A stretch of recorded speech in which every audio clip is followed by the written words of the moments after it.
Hello, welcome back. तो चलो और क्वेश्चंस कर लेते हैं एमसीक्यूज डिटर्मिनेंट्स के, बिकॉज प्रैक्टिस की मैथमेटिक्स में। Question number 1, transformation due to reflection of x through origin is described by the matrix. अब सपोज करो ये तुम्हारे पास एक कोऑर्डिनेट प्लेन है, यहाँ पे तुम्हारे पास एक्स कॉमा वाई दिया हुआ था। तो जब इसकी हम ट्रांसफॉर्मेशन करते हैं थ्रू ओरिजिन तो मेरे पास minus x comma minus y आता है ना। तो मैं x की सपोज करो x डैश इज x की रिफ्लेक्शन, तो वो minus x plus zero y बनती है, या फिर minus one x plus zero y, है ना। तो ये मेरे पास आ गया मैट्रिक्स माइनस वन और ज़ीरो। और y की क्या बनेगी, zero x minus one y, तो ये ज़ीरो और माइनस वन। तो मेरे पास मैट्रिक्स बन गया ना minus one zero zero minus one. जब इसको मैं एक्स वाई से करूँगा, है ना, जब मैं इसको एक्स वाई से करवाऊंगा, सॉरी बेसिकली पीछे रखना है, तो मेरे पास माइनस एक्स माइनस वाई आ जाएगा एंड में, मल्टीप्लीकेशन मैट्रिक्स मल्टीप्लीकेशन के बाद। तो minus one zero zero minus one is the right answer.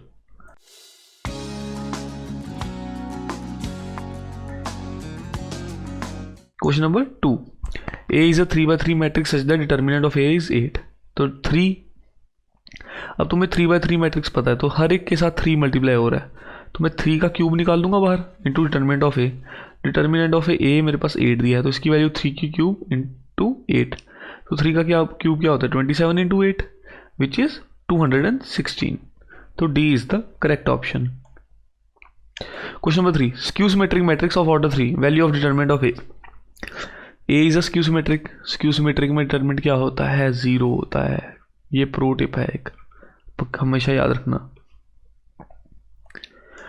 Question number 4, important, let a b c all belongs to real positive numbers, positive real numbers, then the following system of equation x in x y z given by, ओ हो देख के डर जाएंगे, x square by a square, y square by b square, z square by c square is equal to 1, है ना।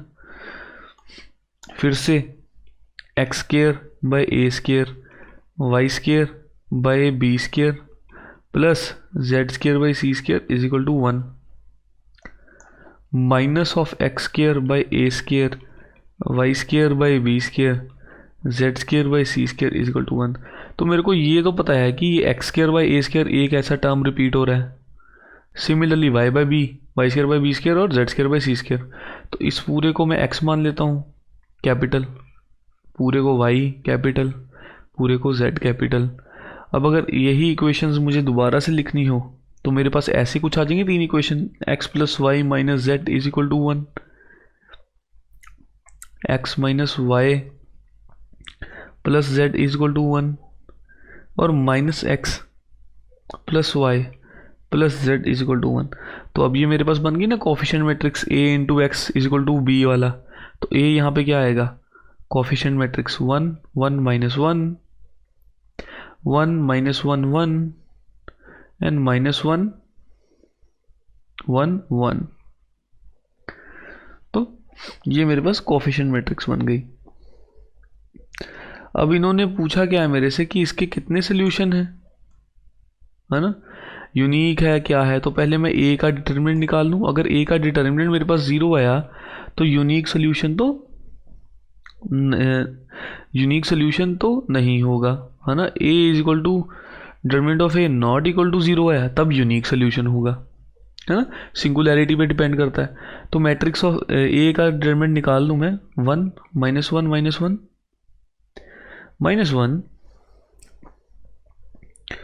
1 plus 1 और minus 1 1 minus 1, तो ये तो 0, तो ये माइनस 2 माइनस 2 माइनस 4 आ गया। तो determinant of A is not equal to 0, तो इसका मतलब यूनिक सोल्यूशन तो है।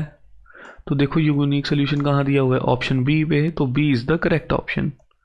Question number 5, if omega is cube root of unity, omega दे दिया cube root of unity, then x plus y plus z is equal to a, x plus omega y plus omega square is equal to b, and x plus omega square y plus omega z is equal to c. So which of the following is not correct. Not correct वाला देख लेते हैं अब क्या है। तो पहली equation, हम पहले इक्वेशन लिख लें साइड पे, x plus y plus z is equal to a दिया हुआ है।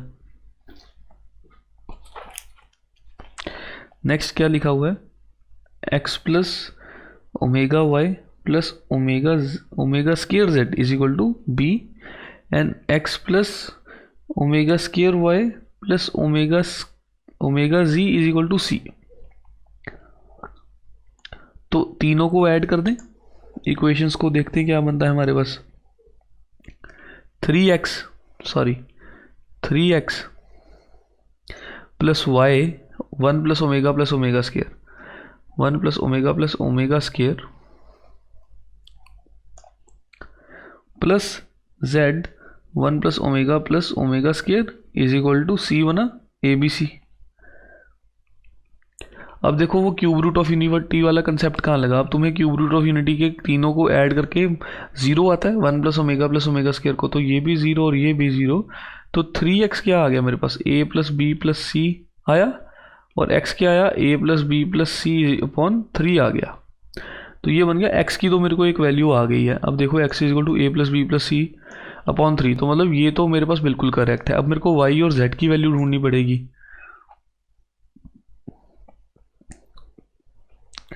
अगर मैं इसे ओमेगा स्केयर से मल्टीप्लाई कर दूं सेकेंड इक्वेशन को, तो ओमेगा क्यूब फिर से 1 आती है मेरे पास, मुझे पता है ना। तो इसको ओमेगा स्केयर से मल्टीप्लाई करके ऐड करूं तीनों इक्वेशंस को दोबारा, तो वो मुझे देगा 3y a plus b omega square plus c omega. तो y क्या आ जाएगा, a plus b omega square plus c omega upon 3। तो y भी मेरे पास सही है। ऑन द सेम प्रिंसिपल जब मैं z को करूँगा, इसी को इक्वेशन को, पहली को 1 से, दूसरी को ओमेगा से और तीसरी को ओमेगा स्केयर से मल्टीप्लाई, तो मेरे पास इसी तरीके से z भी क्या आएगा, a plus b omega plus c omega square upon 3। तो z भी ठीक है। तो none of this is not correct, तीनों सही हैं, तो none of this is the right option. Question number 6, if a is given then the value of determinant of adjoint a given. अब देखो पहले तो इसके लिए हमें एक चीज तो बिल्कुल पता है कि एडजॉइंट a का डिटर्मिनेंट क्या होता है, a का n-1। अब ये 2 बार हो जाएगा, ये a का स्केयर होगा, ये वाली इतनी चीज, ये फिर से इसका डिटर्मिनेंट a का स्केयर, तो a की पावर 4। तो डिटर्मिनेंट ऑफ a क्या निकलेगा, पहले डिटर्मिनेंट ऑफ a निकाल लें, एक्सपेंडिंग रो 1 कर लेते हैं बिकॉज ये 2 जीरोस दिए हुए हैं। तो 1 9 प्लस 2, तो ये 11 आ गया डिटर्मिनेंट ऑफ a। तो 11 रेज़ टू द पावर 4 वो होता है 14641। तो D is the correct option. Question number 7, if a is any square matrix of order 3 such that determinant of a is 3 then value of adjoint है, अभी करके हटे ऊपर, अगर a की वैल्यू 3 है तो एडजॉइंट a की क्या होगी, डिटर्मिनेंट ऑफ a की 3 - 1 बिकॉज 3 ऑर्डर है उसका, तो 3 का स्केयर कर दो, तो 9 is the correct option. Question number 8, if determinant given है, डिटर्मिनेंट देख लें, x square minus 36 is equal to 36 minus 36 cut गए, x square is equal to 36, x is equal to plus minus 6, तो B is the correct option. For any 2x2 matrix A it's given that A adjoint A। अब A matrix दिया हुआ है 12 0 0 12, then A Q, अब तुम्हें दिया हुआ है A into adjoint A is equal to 12 0 0 12 इसके इक्वल। बट हमें ये भी पता है कि A इंटू एडजॉइंट A होता है determinant of A into I। तो क्या मैं इसको 12 इंटू 1 0 0 1 लिख सकता हूँ। तो basically A adjoint A is equal to 12 into I हो गया, तो डिटर्मिनेंट ऑफ ए की वैल्यू 12 आ गई है। अब हमसे उन्होंने पूछा क्या है, डिटर्मिनेंट ऑफ ए का क्यूब, तो ये 12 का क्यूब आ जाएगा इसका आंसर। तो B is the correct option, B is the correct option. Question number 10th. The area of the triangle with vertices -3, 0, 3, 0 and 0k is 9 square units. Then the value of k will be 1/2 -3, 0, 1, 1, 1 is equal to 9 है। यहाँ पे -3, 0, 3, 0, 0k। Column 2 पे expand कर ले, plus minus plus minus minus के, ये निकल गया माइनस के, -3 माइनस, ये क्या आएगा, माइनस के -3 -3 इज इक्वल टू 18 माइनस के -6, तो प्लस के 6k इज इक्वल टू 18, तो k is equal to 3, so 3 is the correct option B. If 232 xxx 491 +3, अब ये डिटर्मिनेंट दे रखा है हमें, +3 बोला है उसके साथ, तो इसके x कॉमन ले लें यहाँ पे एक रो 2 से, तो 232 111 491 +3 इज इक्वल टू 0 है। तो x की वैल्यू ढूंढनी है, तो x, अब रो 1 पे एक्सपेंड करते हैं, R1 पे इसको एक्सपेंड कर लेते हैं, तो 2 1 माइनस 9 -8 -3 1 -4 -3, तो और +2 9 - 4 5 +3 इज इक्वल टू 0, तो x -16 +9 +10 +3 इज इक्वल टू 0। तो x क्या देगा मुझे, x +3 इज इक्वल टू -3, तो x क्या आएगा मेरा -3/3, x इज इक्वल टू -1 दे देगा मेरे पास वैल्यू, तो x की वैल्यू देखते हैं -1 कहाँ है, तो C is the correct option. Question number 12th. If a is equal to given, then adjoint of 3a² plus 12a. तो इसके लिए तो पहले a² ढूंढे, a given है, let me just erase this, a given है 2 -3 -4 1, a² क्या बनाएगा मेरे पास, अब मैं इसको क्विकली यहाँ पे ही लिख लेता हूँ फिर से, 2 -3 -4 1, और अब देखो बहुत बार कर चुके हैं, तो स्टेप इसको बीच में से मैं खाने वाला हूँ, ठीक है। तो मेरे पास a² आ जाएगा बेसिकली आपके पास -2 to 4 -16 आ गया यहाँ पे, नीचे पे मेरे पास आएगा -12, यहाँ मेरे पास -3 -2 -6 -3 -9, और यहाँ मेरे पास नीचे आ जाएगा -3 -12 प्लस और -13, सॉरी +13,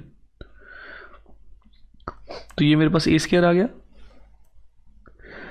तो 3a² plus 12a,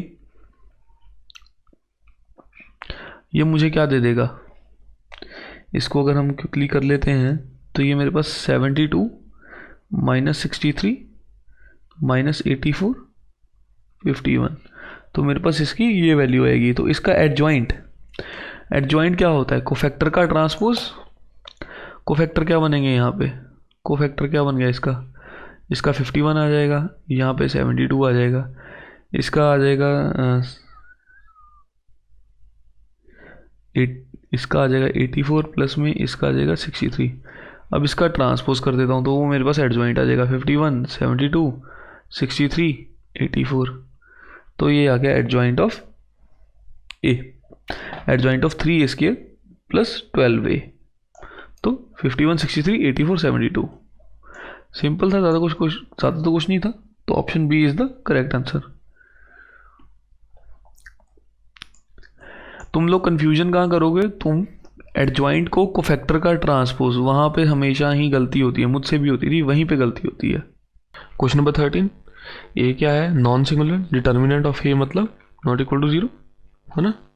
matrix of order n into n, तो ए का ऑर्डर n इंटू एन है, n ऑर्डर का मैट्रिक्स है। देन एडजॉइंट ऑफ ए, पता है हमें basically adjoint of A is determinant of A n-1, इसका एडजॉइंट निकालना होगा करना, तो वो किसके इक्वल आ जाएगा, B is the correct option. Question number 14, if A is a non-singular matrix with such that A transpose is equal to A transpose A and B is equal to A inverse A transpose, then B transpose is equal to, पहले तो B लिख लूँ मैं सामने, B क्या दिया हुआ है मेरे को, A इनवर्स A का ट्रांसपोज, तो B ट्रांसपोज उसको क्या लिख सकता हूँ मैं, A इनवर्स A का ट्रांसपोज, ये बन जाएगा, this will be B transpose is equal to, okay. तो इसी को जब मैं आगे एक्सटेंड कर लूँ तो ये मेरे पास क्या बनेगा, ये आएगा ए इनवर्स ए का ट्रांसपोज, अब ये बाय प्रॉपर्टी ये ए ट्रांसपोज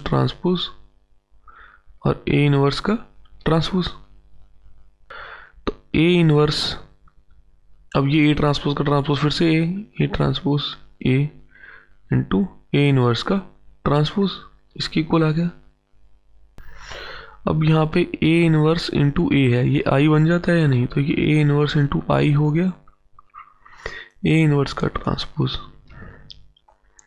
अब इसे मैं क्या लिख सकता हूँ, इसे मैं ए इनवर्स का ट्रांसपोज भी लिख सकता हूँ। तो अब ये ए इनवर्स, इसे मैं ए इनवर्स, अगर ये अंदर चला गया तो ये बाद में मल्टीप्लाई होगा, तो ये A inverse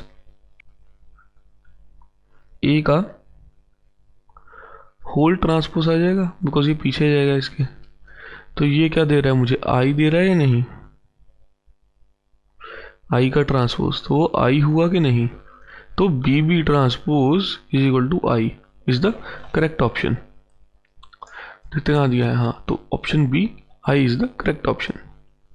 Question number 15. If trace of the matrix assumes the value 0, trace of the matrix diagonal elements value assume 0 करते हैं, तो इसका आंसर क्या आएगा, x minus 5 plus x square minus 10 plus x minus 7 minus 2 is equal to 0, x square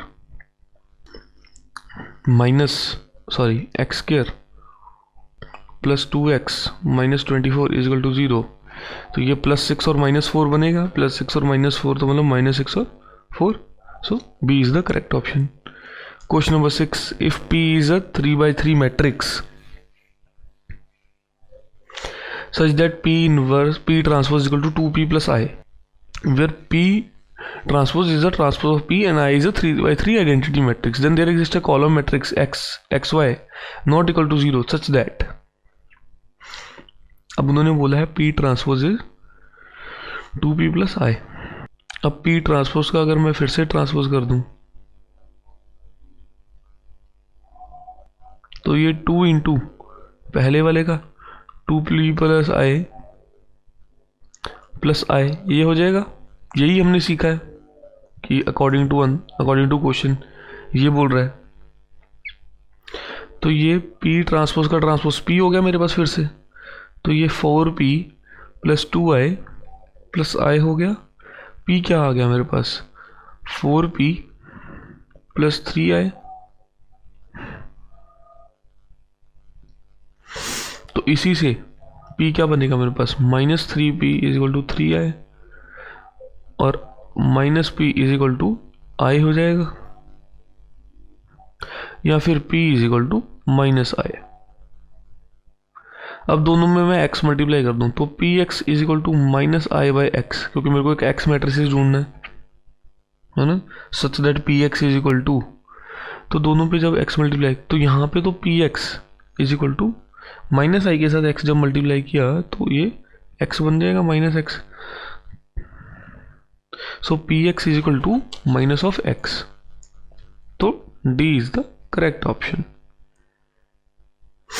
late omega not equal to 1 be the cube root of unity. Cube root of unity क्या क्या होते हैं? 1 omega और omega square होते हैं.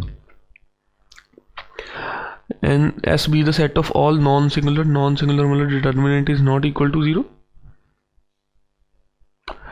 where of 1a b omega 1c 1 omega square omega 1 where each of a b and c is either omega और omega square. तो यहाँ पे ये ओमेगा ओमेगा स्क्वायर भी हो सकता है या ओमेगा स्क्वायर ओमेगा हो सकता है. ये भी ओमेगा या ओमेगा स्क्वायर हो सकता है और ये ठीक है. Then the number of distinct matrices in the set.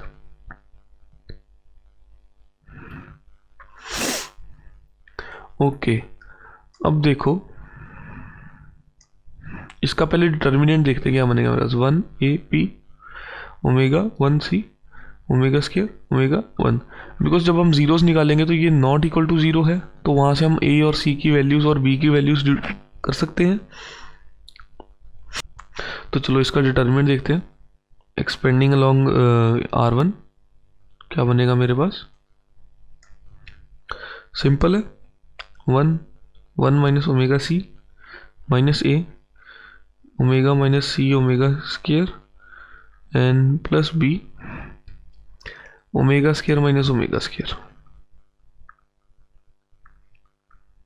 Not equal to 0. तो ये तो पहले ही 0 है. तो ये क्या बना 1 minus omega c minus a omega 1 minus omega c is equal to not equal to 0. तो यहाँ तो 1 माइनस ए ओमेगा या 1 minus omega c not equal to 0. तो इनके जीरोस क्या आएंगे अगर तो a not equal to 1 by omega c 1 by omega और c not equal to 1 by omega, तभी ये नॉट इक्वल टू 0 होगा, है ना. तो इसको 0 बनाने के लिए तो a could be omega and c could also भी omega,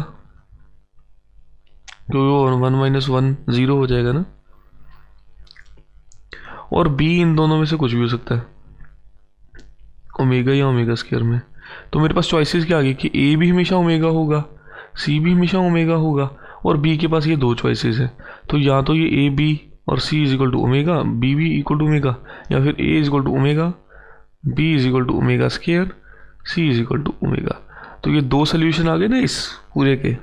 so 2 solutions.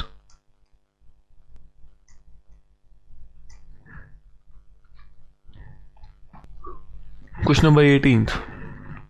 Late A B given then A दिया है. अब ट्रेस के बारे में बात हो रही है. हमें पता है ट्रेस हमेशा क्या होता है, बीच वाली डायगोनल लाइन, और ए ट्रांसपोज में ट्रेस तो वही रहेगा बीच का. तो ए माइनस ए ट्रांसपोज में उनका ट्रेस हमेशा 0 होना चाहिए. तो ए माइनस ए का तो 10 दिया, गलत है. तो इसमें ए का ट्रांसपोज क्या, ए का ट्रेस क्या है 4 5 और 1, और डायगोनल टर्म्स ऐड हो जाती हैं और डायगोनल टर्म्स सेम रहती हैं. तो जब ए प्लस ए ट्रांसपोज करेंगे डायगोनल टर्म्स मेरे पास कहेंगे सिर्फ डायगोनल को 4 + 4 8 5 + 5 10 1 + 1 2. अब इनका ट्रेस किया तो 20 आया. तो ए इज द करेक्ट ऑप्शन. देखो ऐसे जो छोटी छोटी चीज़ होती है जैसे ट्रेस वाली, वो तो उसमें तुम लोग कंफ्यूजन कर लेते हो बिकॉज ट्रेस हम ज़्यादा पढ़ते नहीं हैं. 19th.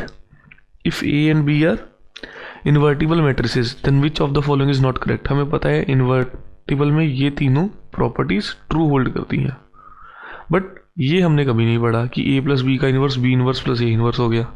So D is the correct option. मतलब करेक्ट इन द सेंस कि ये ही जो है गलत है, रॉन्ग है, तो इसीलिए उन्होंने बोला not correct. So D is the correct option. ओहो, trace of the matrix holds the value 0. अभी तो करके हटे थे यार ये -6 और 4 है इसका option. 21. If adjoint of A 3/3 matrix is then the possible values of determinant of P are. अब देखो मेरे को पता है एडजॉइंट क्या होता है. एडजॉइंट का डिटर्मिनेंट क्या होता है, होता है डिटर्मिनेंट ऑफ ए का n-1. तो हम ये एडजॉइंट का डिटर्मिनेंट निकाल ले पहले, उससे हमें बाकी डिटर्मिनेंट मिल जाएंगे. तो इसको पहले लिख लेता हूँ यहाँ पे एडजॉइंट को 1 4 4 2 1 7 1 1 3। तो इसको रो 1 पे जब एक्सपेंड किया मैंने 1 3 -7 -4 6 -7 और जब इसे आगे किया +4 2 -1 तो 3 -7 -4 +4 +4 तो वो 4 आ गया। तो डिटरमिनेंट की वैल्यू 4 के 16 होनी चाहिए थी, है ना।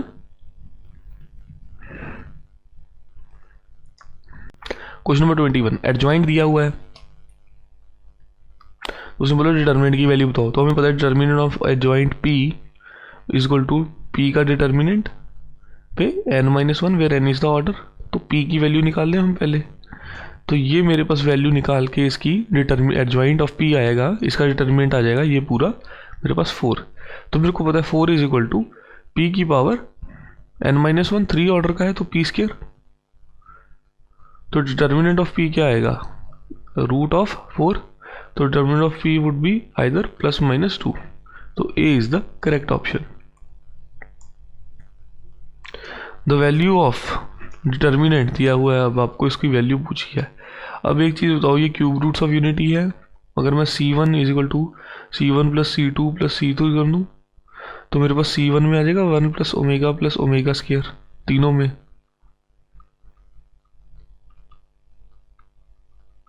अब ये किसके इक्वल, 0 के इक्वल होता है। तो मेरे पास जब एक पूरी कॉलम ही 0 आ गई या पूरी रो ही 0 आ जाती है तो डिटरमिनेंट क्या हो जाता है मेरा 0। If the system of linear equations given है has a solution x y z, z is equal to z not equal to 0, then xy lies on the straight line whose equation is। अब देखो उन्होंने मेरे से x Y straight line पे पूछा, तो मेरे को ये क्वाड्रेट इक्वेशन चाहिए इन 2 वेरिएबल्स x और y।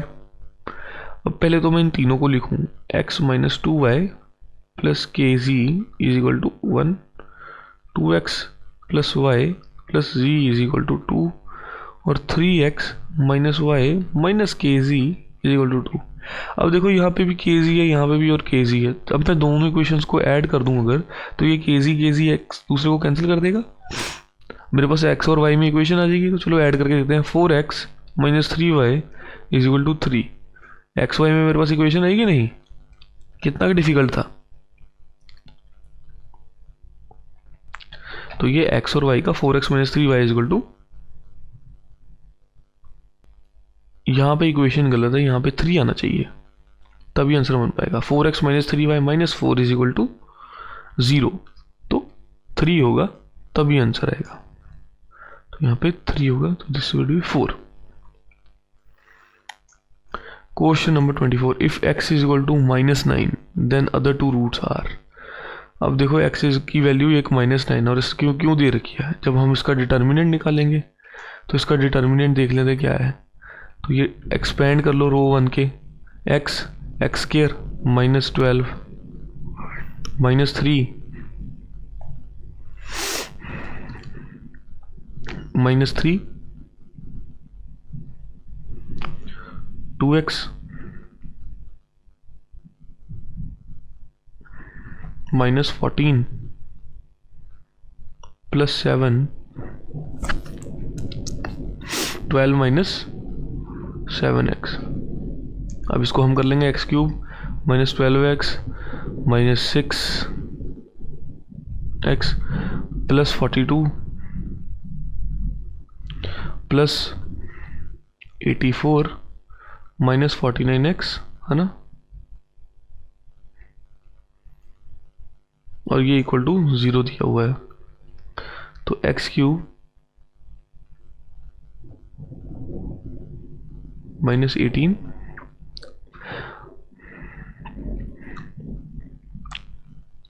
x